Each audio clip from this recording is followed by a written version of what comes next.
जादूचा खेळ दाखवण्याचा जादूगर. मग जादूगर आला आणि खेळ दाखवू लागला.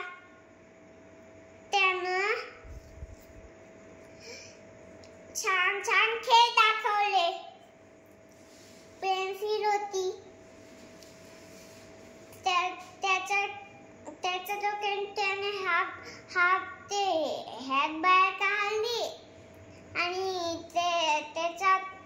त्याच्यावर त्याच्या हातात एक गम होती, जादूची गम.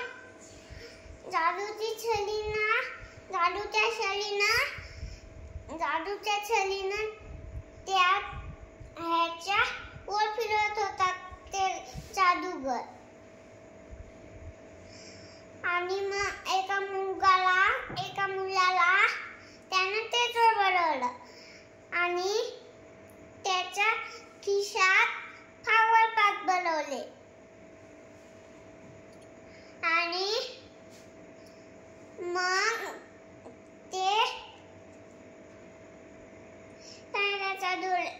त्यानं त्याच्या डोक्यातून हॅट बाहेर काढली आणि हॅटच्यावर ती गम फिरवली आणि गमवरून चांगला ससा बाहेर निघाला. सगळे खेळ खतम झाल्यावर सगळे लोक घरी जाऊ लागले. चैतन्यला एक तेजोड पेन्सिल मिळाली, चमकणारी वस्तू. मग ते पाय उचलत गेला आणि त्या पेन्सिलने हात लावला आणि घरी येऊन गेला. मग आदल्या दिवशी रविवार होता. चैतन्यच्या आईनं त्या गृहपाठ करायला सांगितलं, म्हणजे होमवर्क. मग चैतन्य फक्त 2 मिनिटं. मग चैतन्यची आई म्हणाली अजिबात नाही. मग चैतन्य मला 2 मिनिटं. मग चैतन्यच्या आईनं बोलणं टीव्ही बंद केली आणि चैतन्य हैराण होऊन होमवर्क करायला गेला. आणि त्या विचार केला की आपण आज जादू पेन्सिलनं होमवर्क करू. त्या जादू पेन्सिलनं त्यानं होमवर्क केला. जसं त्यानं होमवर्क केल्याने ती पेन्सिल खाली टेकवली.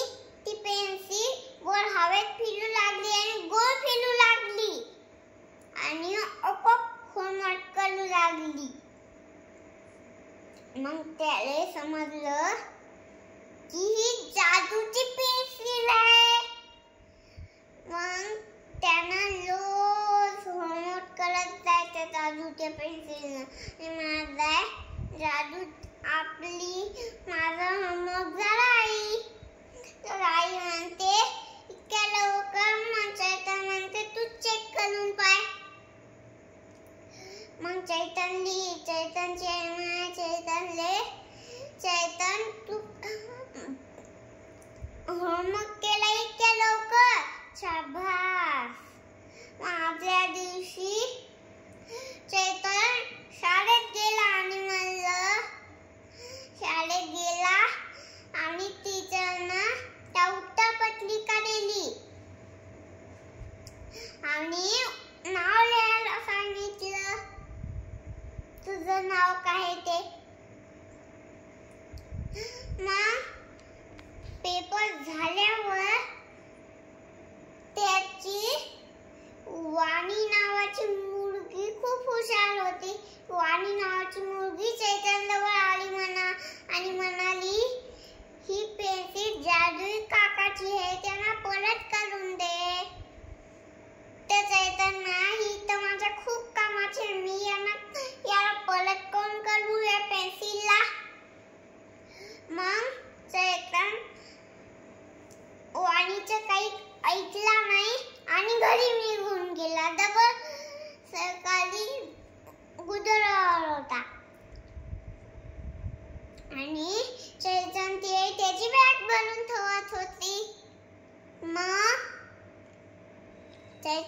आईने पाहिलं की चैतन्य झोपलेला आहे.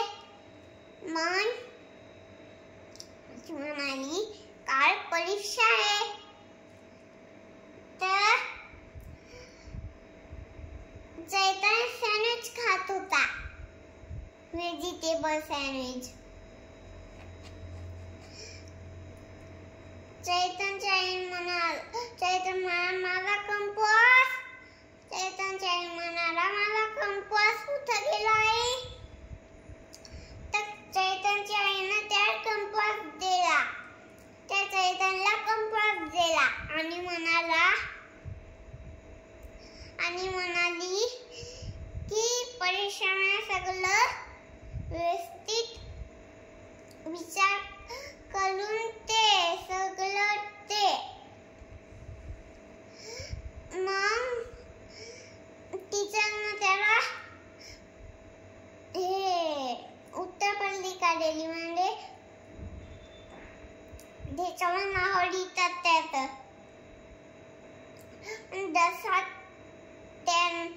जसा त्या चैतन्य कंपा उघडला,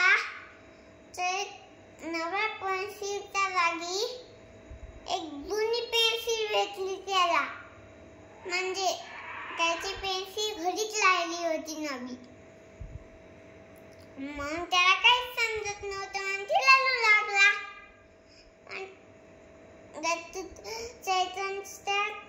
चैतन्यच्या टीचरने त्याचं चैतन्यकडे पाहिलं आणि म्हणाली की काय झालं चैतन्य. चैतन्य सगळी आणखीन काय सांगत होता. एक जादूच्या पेन्सिलनं होमवर्क करत होतो. ती पेन्सिल हरपली माझी.